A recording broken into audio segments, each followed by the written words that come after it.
नमस्कार साथियों। आज हम जिस विषय पर चर्चा कर रहे हैं वह एक बहुत महत्वपूर्ण विषय है जो विरासत संबंधित पर्यटन और उसके इंटरप्रिटेशन के विषय पर है। जैसा आप देख पा रहे हैं, मैं आज इस विषय पर कुछ विशेषज्ञों की द्वारा इंटरप्रिटेशन के बारे में दी गई डेफिनेशंस यानी परिभाषाओं के को उनके मीनिंग के कॉन्टेक्स्ट में समझाऊंगा, जिसका परिप्रेक्ष्य टूर गाइडिंग का परिप्रेक्ष्य होगा।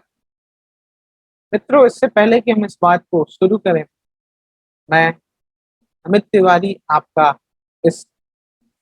चर्चा पर स्वागत करता हूं और इस चर्चा का उद्देश्य भारत की एक महान विरासत, चाहे वो मूर्त रूप में हो या अमूर्त रूप में हो, एक विशालकाय सांस्कृतिक देश के तौर पर जो भी विजिटर या पर्यटक यहाँ से भ्रमण करने आते हैं, इसकी विशेष विरासत संपदा को, चाहे वो प्राकृतिक हो, मानव निर्मित हो, आर्किटेक्चरल हो या उसका कोई भी परिप्रेक्ष्य हो, उस सब में इंटरप्रिटेशन एक महत्वपूर्ण भूमिका अदा करता है। अतः इस परिप्रेक्ष्य में आज हम जो कुछ जानेंगे वह विशेषज्ञों के द्वारा इंटरप्रिटेशन के बारे में दी गई राय होगा और उसको हम टूर गाइडिंग के परिप्रेक्ष्य में समझेंगे। तो चलिए इस यात्रा पर हम चलते हैं। हम जैसा हम देख पा रहे हैं, इस विषय में जो भी महत्वपूर्ण चर्चाएं की जा सकती हैं, खासकर हम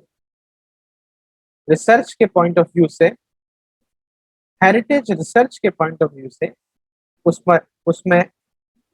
इंटरप्रिटेशन का जो एक्सपर्ट व्यू है वो कुछ इस तरह से है। टिल्डन नाम के एक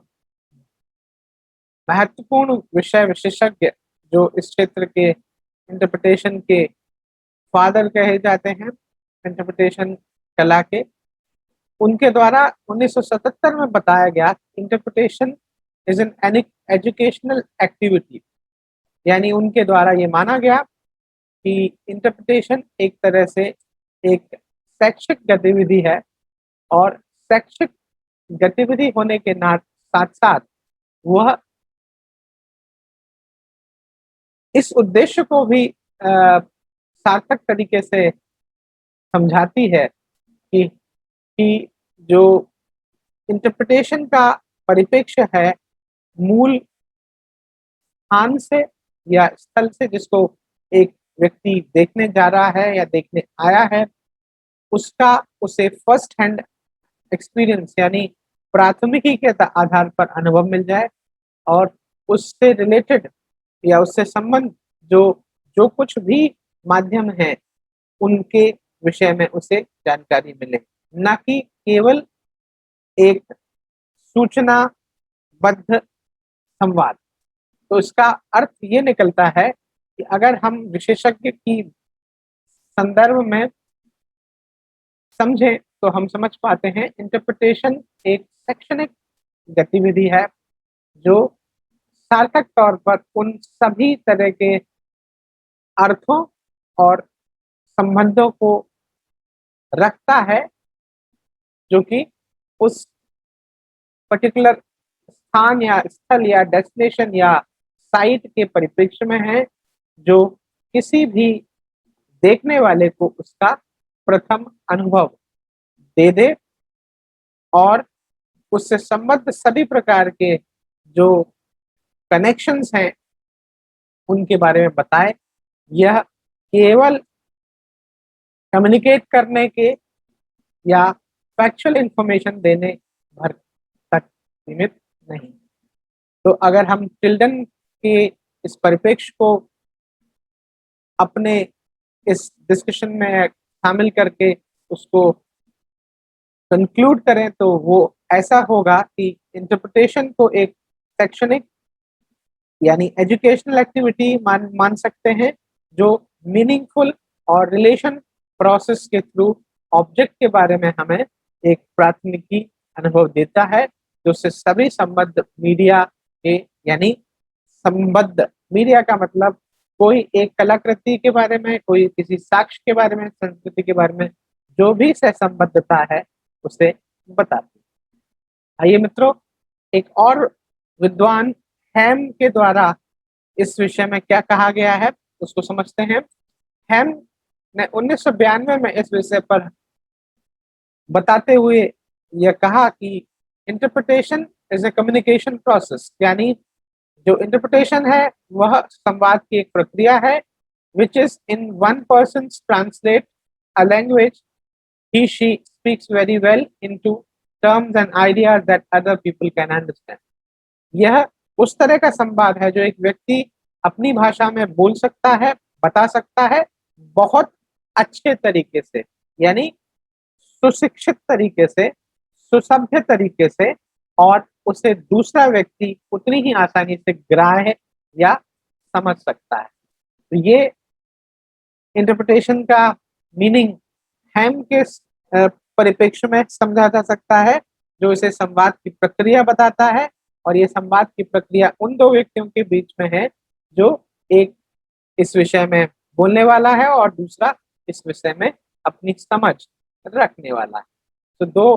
तरह का ये संवाद है जिस पर हम चर्चा करते हैं। अगले क्रम में बैक एंड केबल 2002 यानी 2002 में कहते हैं, interpretation is to give meaning to a foreign landscape or even from the past or present। यानी एक ऐसे धरातल जो एक तरह से बाहरी हो, यानी फॉरेन का यहाँ कॉन्टेक्स्ट बहुत क्लियर उन्होंने नहीं कहा, लेकिन फॉरेन का मतलब यहाँ बाहरी आवरण या लैंडस्केप से है, जो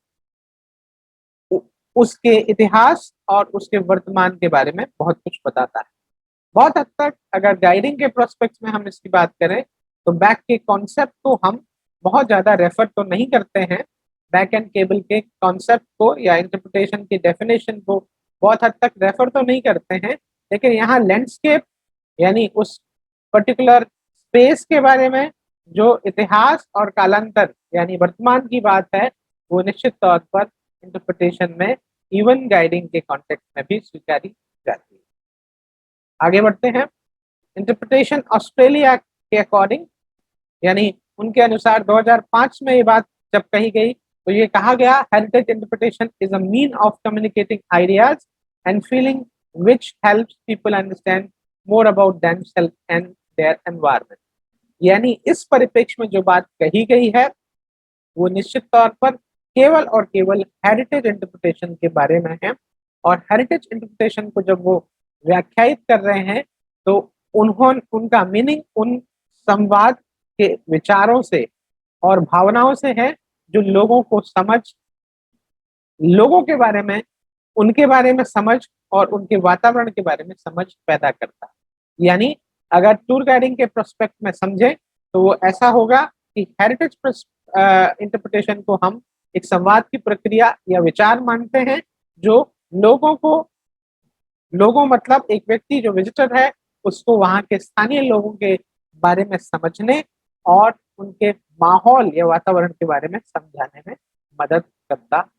ये कॉन्टेक्स्ट शायद हेरिटेज इंटरप्रिटेशन में एक्सेप्टेबल है। अगला विचार ले लेते हैं। अगले विचारक हैं मर्फी। 2000 का इन्होंने एक्सप्लेनेशन किया है डेफिनेशन इंटरप्रिटेशन का। इनके according interpretation is an interactive communication process. अब तक हम जो चर्चा करते आए हैं इसे कई विद्वानों ने संवाद की प्रक्रिया माना है। और अगर ये संवाद की प्रक्रिया है तो ये इंटरैक्टिव संवाद यानी इंटरैक्टिव कम्युनिकेशन प्रोसेस है, यानी केवल एक तरफा नहीं है, इसमें प्रॉपर फीडबैक की आवश्यकता है। यानी इसमें बायलैटरल कॉन्सिक्यूटिव प्रोसेस होनी चाहिए जिसमें कौन कौन इन्वॉल्व है, involving the visitor to which heritage values and cultural significance are revealed, जिसके द्वारा जो देखने वाला या सुनने वाला यानी ग्राही है उसे उस क्षेत्र की, उस विरासत की जो वैल्यू है, या जिसे कहना चाहिए जो उसका आकलन है, जो उसका अनुभव है और उसका जो सांस्कृतिक सार्थकता है, उसे रिवील होना चाहिए। यानी एक सुनने वाला, विजिटर या देखने वाला उस विरासत को न केवल वैल्यू कर पाए बल्कि उसकी सार्थकता और उसकी सांस्कृतिक समृद्धता को समझ पाए, using a variety of technique, जो एक बताने वाले के द्वारा विभिन्न तकनीकों के माध्यम से उसके अनुभव को, उसके इंजॉयमेंट को और उसकी समझ को साइट के बारे में बताने के लिए किया गया। दोबारा इस बात को रखूंगा, जो कि एक तकनीक के तौर पर विजिटर के अनुभव को, उसके जो इंजॉयमेंट या एंटरटेनमेंट वाली जो बात है उसको बढ़ाने के लिए और उसकी समझ खासकर उस साइट या डेस्टिनेशन के बारे में बढ़ाने के लिए काफी हो। अगर इसको टूर गाइडिंग के प्रोस्पेक्ट में समझें तो ये इस तरह से होगा कि इंटरप्रिटेशन एक सतत संवाद की प्रक्रिया है जिसमें विजिटर इन्वॉल्व होकर हेरिटेज की वैल्यू और उसके सिग्निफिकेंस को समझ पाता है, तब जबकि उसे उन तकनीकों के द्वारा उसके अनुभव को बढ़ाया जाता है और साइट के बारे में उसका ज्ञान या उसका जो आनंद का स्तर है या जो लेवल ऑफ एंजॉयमेंट है उसे भी बढ़ाया जाता है। तो ये गुड एक्ट प्ले करेगा ये पर्टिकुलर थ्योरी जब हम heritage interpretation in the context of tour guiding की बात करेंगे। एक और थॉट ले लेते हैं, एक और डेफिनेशन वेवेर का 2000 क्या इंटरप्रेट किया है, इंटरप्रिटेशन के बारे में थोड़ा समझते हैं। उन्होंने बताया interpretation is a communication process. इन्होंने भी इसे संवाद की प्रक्रिया बताया है, लेकिन वह संवाद की प्रक्रिया जो डिजाइन किया गया है, जिसे जिसे बनाया गया है बुनियादी तौर पर रिवील करने के लिए सार्थक अर्थों को किन संबंध में, संस्कृति के संबंध में और प्राकृतिक विरासत के संबंध में जो विजिटर समझना चाहता है उसके दृश्य से, जो उसे उस साइट पर, ऑब्जेक्ट पर, आर्टिफैक्ट्स के माध्यम से या भूदृश्य के माध्यम से दिखाई देता है। मोटे तौर पर अगर गाइडिंग प्रोस्पेक्ट में मैं बात करूं तो मैं कह सकता हूं कि विवेरका के अनुसार इंटरप्रिटेशन एक ऐसा संवाद का प्रक्रिया है जो सार्थक अर्थों को संस्कृति के संदर्भ में या प्राकृतिक विरासत के संदर्भ में देखने वाले को एक फौरी अनुभव देता है, जो दृश्य के बारे में या भूतल के बारे में या उस साइट के बारे में डायरेक्टली या सीधा होता है। आइए अगली चर्चा करते हैं। कॉलक्यूहॉन 2005 यानी 2005 में उन्होंने इस विषय में इंटरप्रिटेशन की व्याख्या एक डेफिनेशन के द्वारा की और उनकी डेफिनेशन को इस तरह से हम समझ सकते हैं। Interpretation is an explanation of the natural, cultural and historical values. यहाँ पर इस बात को उन्होंने संवाद से नहीं जोड़ा है बल्कि व्याख्या से जोड़ा है। एक्सप्लेनेशन यानी किसी भी चीज की व्याख्या करना, तो ये प्रक्रिया संवाद के दूसरे स्तर की है। यहाँ समझने की बात है कि कोई भी प्रक्रिया संवाद से इतर नहीं है, लेकिन संवाद के बारे में ही, संवाद के दूसरे स्तर की है जो एक्सप्लेनेशन यानी समझाइश की है, जिससे किसी भी व्यक्ति के द्वारा प्रकृति का, संस्कृति का या वहाँ के ऐतिहासिक वैल्यूज का को समझा या उसकी व्याख्या की जाती है। समझा जाता है सुनने वाले के द्वारा और समझाया जाता है बताने वाले के द्वारा, और वो सुनने वाले को, देखने वाले को उसका इंसाइट अंदर तक करने के लिए मजबूर करता है, जो कंजर्वेशन और ऑनगोइंग प्रोटेक्शन यानी जो हमारी विरासत है उसके प्रोटेक्शन यानी संरक्षण के विषय में तो यहाँ दो बातें निकल के आती हैं। पहला संदर्भ तो ये निकल के आता है कि टूर गाइडिंग के कॉन्टेक्स्ट में जब हम इंटरप्रिटेशन की बात करते हैं तो वो एक्सप्लेनेशन के थॉट में निकल के आता है, और ये एक्सप्लेनेशन किन चीजों की मुख्य व्याख्या है? पहला प्रकृति, दूसरा संस्कृति, तीसरा ऐतिहासिक साक्ष्यों और उस स्थान के बारे में, जो उस स्थान के बारे में बहुत गहरा इंसाइट और समझ विकसित करे। इसके साथ साथ जो दूसरी महत्वपूर्ण बात है वो है conservation and protection of our heritage,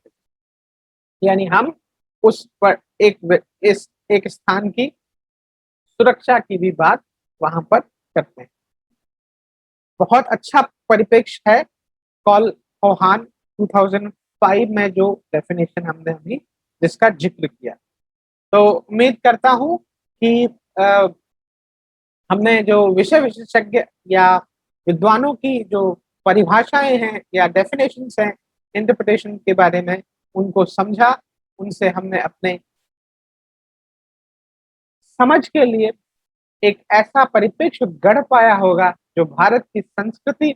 उसकी विरासत और अतुलनीय विरासत जो मूर्त या अमूर्त, टेंजिबल या इंटेंजिबल होती है, उसकी एक साधारण सी व्याख्या करने का टूल इंटरप्रिटेशन के बारे में आज हमने समझा। उम्मीद है आपने इस सत्र को आनंद लिया होगा या आपने इसको एंजॉय किया होगा। इस तरह के और भी कई सारे एकेडमिक वीडियोस के साथ हेरिटेज विषय में, विरासत के बारे में, अतुल्य भारत के इस महान परिप्रेक्ष्य को और गहराई से समझेंगे। जुड़े रहिए हमारे साथ। तब तक के लिए नमस्कार, धन्यवाद।